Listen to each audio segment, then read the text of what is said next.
বাংলাদেশে এমন দৃশ্য কল্পনাই করা যায়নি, যেটি কয়েকদিন আগেও সেটি এখন বাস্তবতা। আরেকটি গণ অভ্যুত্থান ঘটে গেল বাংলাদেশে এবং ছাত্র আন্দোলনের মধ্য দিয়ে সেই গণ অভ্যুত্থান এবং সরকারের পতন ঘটল এবং এই পতনের সাক্ষী হতে উল্লাস করতে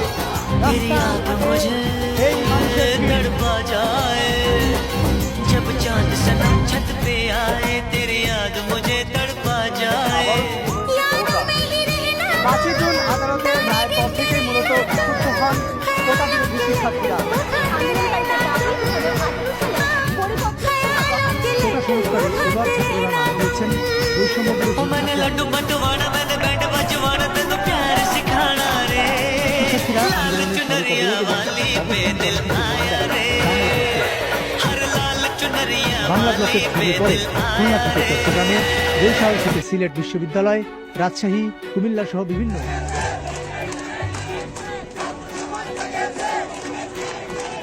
সারা দেশে আন্দোলনকে সুসংগঠিত করতে প্রাথমিকভাবে 65 সদস্যের একটি সমন্বয় কমিটি গঠন করা হয়। আজকে সকালে আপিল বিভাগে এর আগে গতকালকে যে 2 শিক্ষার্থী হাইকোর্টের রায় স্থগিত চেয়ে আবেদন করেছিলেন, সেই আবেদনটি শুনানি হয়েছে। আপিল বিভাগ হাইকোর্টের রায়টি স্থগিত করেছেন এবং প্রধান বিচারপতি শুনানিতে শিক্ষার্থীদের পড়ালেখায় ফিরে যেতে বলেছেন। এদের ডিমান্ড যেটা আছে আমরা শুনবো, কিন্তু শোনারও একটা লিমিট বোধহয় থাকে, তারা বোধহয় এগুলি ক্রস করে যাচ্ছে। রাস্তায় চেঁচিয়ে আদালতের রায় পাল্টানো যায় না।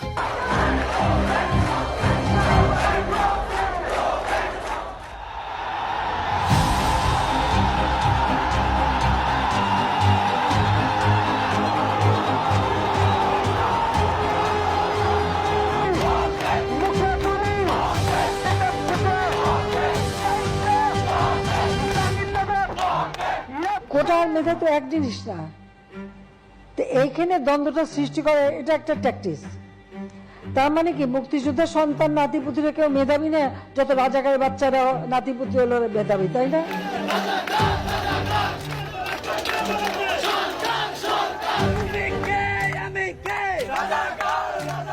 এই আত্মস্বীকৃত মানে রাজাকার যারা নিজেদের অদ্যত্বপূর্ণ মানসিকতা প্রকাশ ঘটিয়েছে, একটা পর্যায়ে এই পরিস্থিতি আসলে জটিল আকার ধারণ করতে শুরু করে। তার জবাব তারাই। ছাত্রলীগের নেতাকর্মীরা তারা বের হয়ে কোটা আন্দোলনকারী শিক্ষার্থীদের ধাওয়া করতে শুরু করে এবং সে সময় আমরা যেটি দেখেছি যে কোটা আন্দোলনকারী শিক্ষার্থীদের বেশ কয়েকজনই আহত হয়েছে।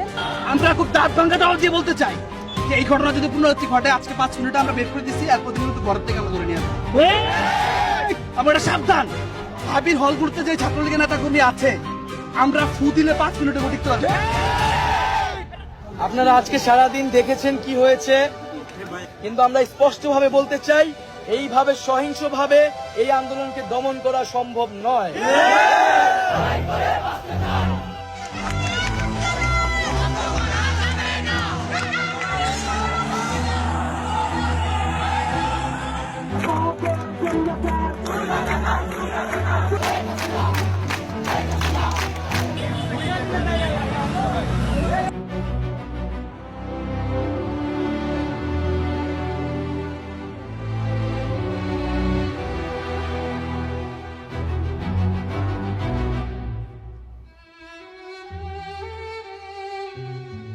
আজকে অত্যন্ত বেদনা ভারাক্রান্ত মন নিয়ে আপনাদের সামনে উপস্থিত হয়েছি। অহেতুক কতগুলি মূল্যবান জীবন ঝরে গেল। আপনজন হারাবার বেদনা যে কত কষ্টে, তা আমার থেকে আর কে বেশি জানে।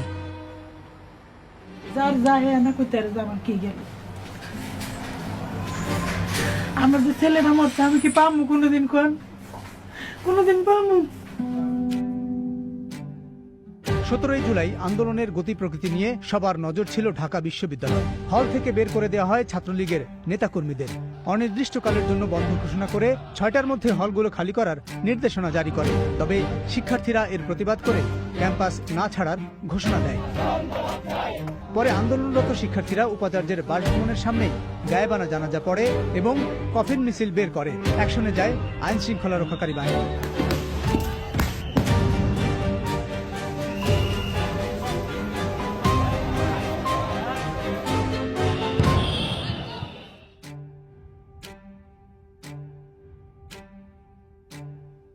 2 সপ্তাহের বেশি সময় ধরে চলতে থাকা আন্দোলন তীব্র রূপ ধারণ করে বৃহস্পতিবার। এটি হলো বিটিভির ভিতরের চিত্র এবং প্রতিটি জায়গায় আগুন জ্বলছে। শিক্ষার্থী এবং পুলিশের সংঘর্ষে রীতিমতো রণক্ষেত্র এলাকা।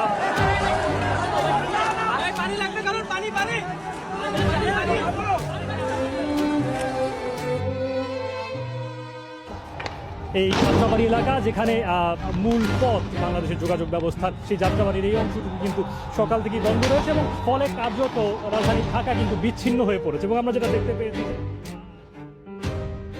বাংলাদেশের অ্যাটর্নি জেনারেলকে নির্দেশ দিয়েছি যে আগামী রবিবার তিনি আবেদন করবেন যাতে মামলাটা শুনানির তারিখ তারা এগিয়ে আনেন। আমি তাদেরকে অনুরোধ করছি যে তারা যেন এই সহিংসতা বন্ধ করে এবং এই আন্দোলন প্রত্যাহার বা স্থগিত করে।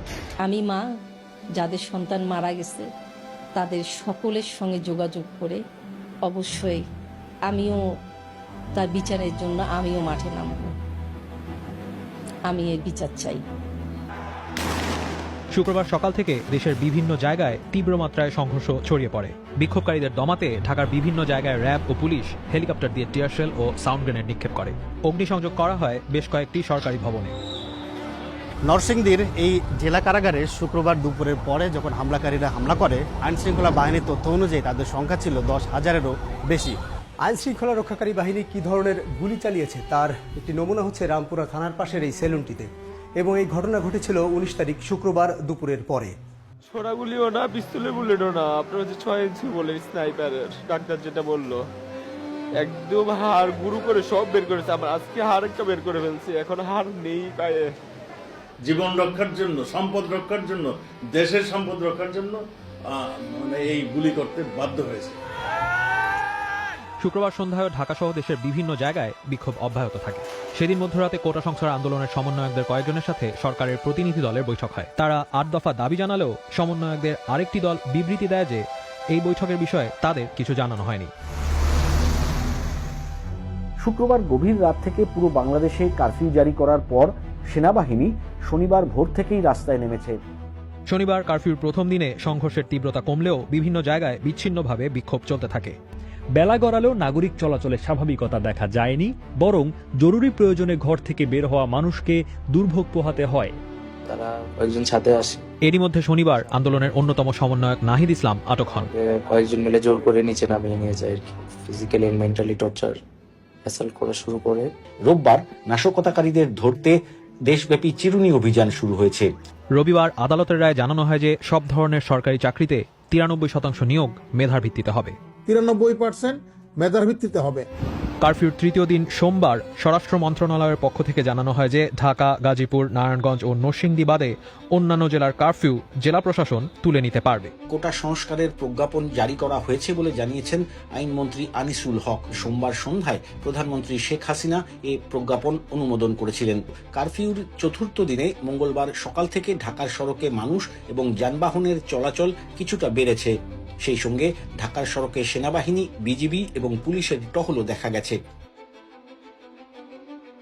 দেশের বিভিন্ন জায়গায় খবর নিয়ে বিবিসি বাংলা জানতে পেরেছে আটককৃতদের সংখ্যা 1000 ছাড়িয়েছে।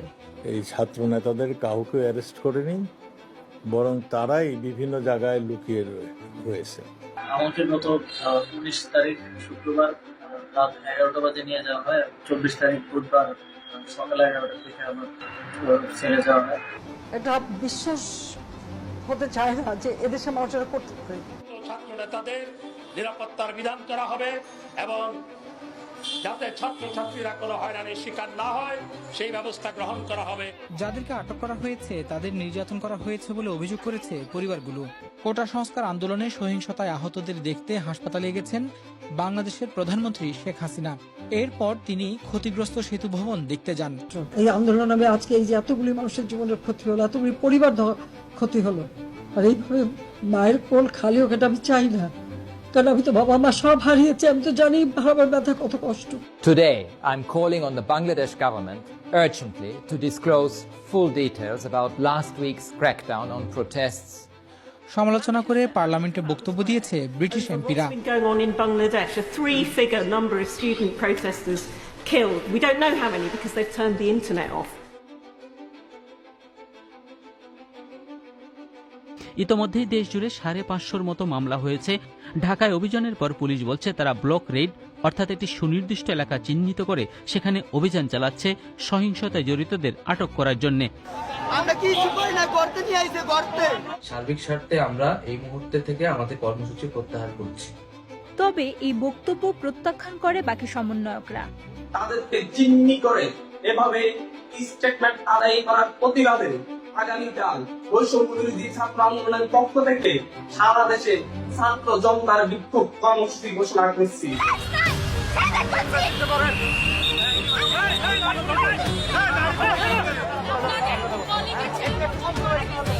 আধা ঘন্টার মধ্যে পিটিশন ড্রাফট করে আমরা বলেছি যেভাবে পারে যে পারে যেন এই গুলিটা থামানোর চেষ্টা করা হয়। আমরা আমাদের সন্তানদের রক্ষা করার জন্য এসেছি, কারো বাপের প্রয়োজনে আমরা এখানে আসিনি। সেটার বেগ একটা প্রেয়ার চাওয়া হয়েছিল যে পুলিশের গুলি করা অবৈধ।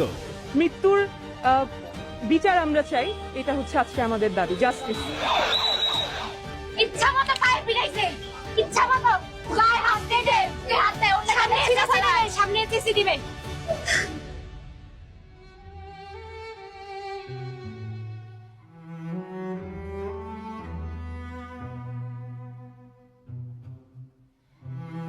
সবাইকে ছাড়ছে।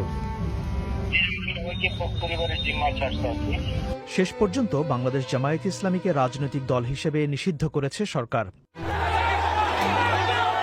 শুক্রবার খুলনা ও সিলেট শহরের কয়েকটি এলাকায় পুলিশের সাথে বিক্ষোভকারীদের সংঘর্ষ হয়েছে।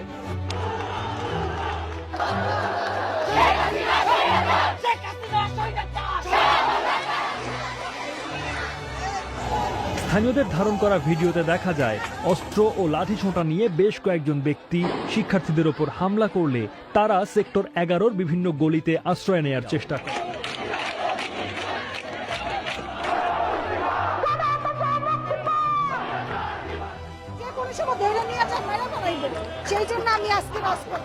বাংলাদেশের রাজধানী ঢাকার জাতীয় প্রেস ক্লাব থেকে গ্রহযাত্রা কর্মসূচি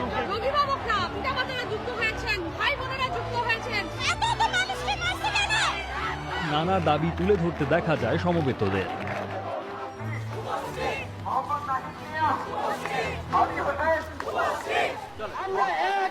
সিদ্ধান্তে উপনীত হয়েছি, এই সরকার কোনোভাবে আর 1 মিনিট ক্ষমতায় থাকার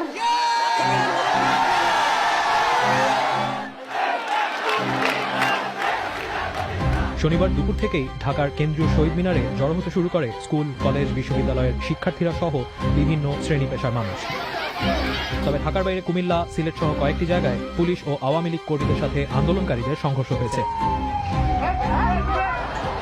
আন্দোলনকারীদের সাথে আওয়ামী লীগ কর্মী ও আইন শৃঙ্খলা রক্ষাকারী বাহিনীর সংঘর্ষে রবিবার রাত 10টা পর্যন্ত সারা দেশে অন্তত 75 জনের মৃত্যুর খবর নিশ্চিতভাবে পাওয়া গেছে। এরকম পরিস্থিতিতে দুপুরের পর থেকে সারা দেশে মোবাইল ইন্টারনেট সংযোগ বিচ্ছিন্ন করে দেওয়া হয়। এমন পরিস্থিতিতে বিকেল 4টার দিকে সন্ধ্যা 6টা থেকে অনির্দিষ্টকালের জন্য কারফিউ ঘোষণা করা হয়।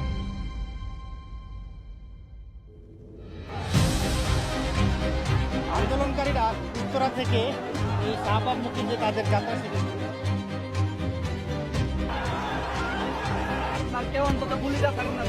আমি আমার মাতৃত্ব থেকে আমি আমার সন্তানদের জন্য আমি এখানে আসছি। আর একটি সন্তানেরও আমরা লাশ দেখতে চাই না। আমার একটি সন্তানের 1.5 দশকেরও বেশি সময় রাষ্ট্র ক্ষমতায় থাকার পর অবসান হলো আওয়ামী লীগ সরকারের। দুপুর 12টায় পদত্যাগ করে সপরিবারে দেশ ত্যাগ করে ভারতে গিয়েছেন সাবেক প্রধানমন্ত্রী।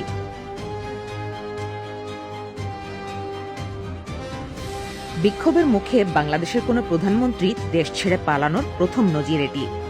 তাদের তো পালানোর স্বভাব, তারা তো আমাদের মুখোমুখি যুদ্ধ করতে পারবে না। সামনের দিকে যে সরকারই আসুক, যাতে বাংলাদেশ একটি সুস্থ বাংলাদেশ হিসেবে গড়ে তুলতে পারে, এই প্রত্যাশা আমাদের সকল ছাত্র সমাজের। সদ্য সাবেক হয়ে যাওয়া সরকারের দায়িত্বশীল কেউ কোনো মন্তব্য করতে চাননি। এখন আমি একটু ব্যস্ত আছি, যে কোন অভ্যুত্থান কিনা আপনারা নিজেরা দেখেন। আমি আপনাদের কথা দিচ্ছি, সমস্ত হত্যা, সমস্ত অন্যায়ের বিচার আমরা করব। একদিকে উল্লাস, অন্যদিকে ক্ষোভের প্রকাশ। বাংলাদেশের মানুষের বিজয় হয়েছে, গণতন্ত্রের বিজয় হবে সামনে।